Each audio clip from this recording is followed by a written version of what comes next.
Chapter 1. The History of the Miniature Horse. Miniature horses have been around for a very long time. The history on them is actually quite interesting. French King Louis XIV, the Sun King, was known to keep a zoo full of unusual animals, which included miniature horses. This was at the Palace of Versailles in 1650 AD. This is the earliest history found on these unique mini horses. In the 1700s, you could find miniature horses residing at noblemen's castles. They were brought for the children of aristocrats and the rich, for pets. By 1765, many paintings and articles featured the miniature horses. For a long time throughout history, horses have appeared in stories around the world and sometimes as magical creatures. From cave paintings to nursery rhymes, horses play a prominent part in art and literature all over. However, not all miniature horses were pets of the kings and queens to be pampered.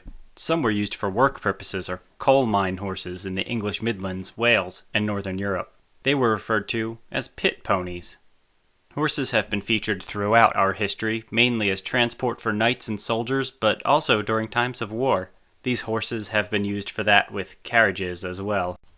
The belief is that miniature horses utilized the blood of the English and the Dutch mine horses brought into this country in the 19th century. They were used in some Appalachian coal mines as late as 1950.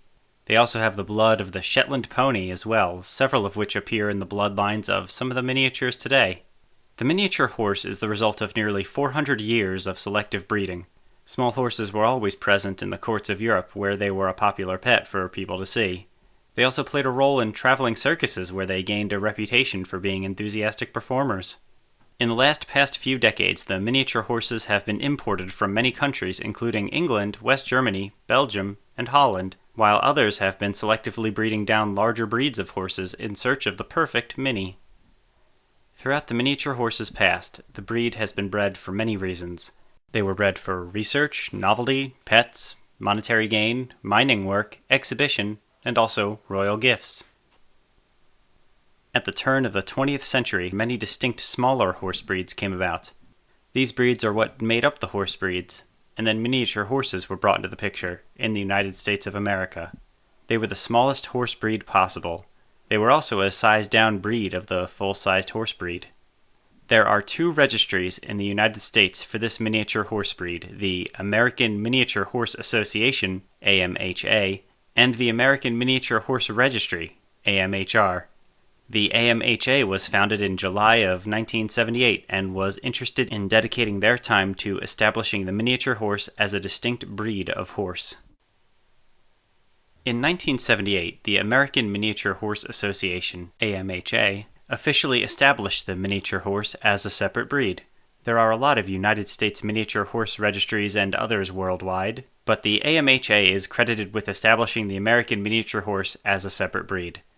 The AMHA was formed with the intent to maintain a registry and stud book, plus to adopt a standard of perfection for the breed.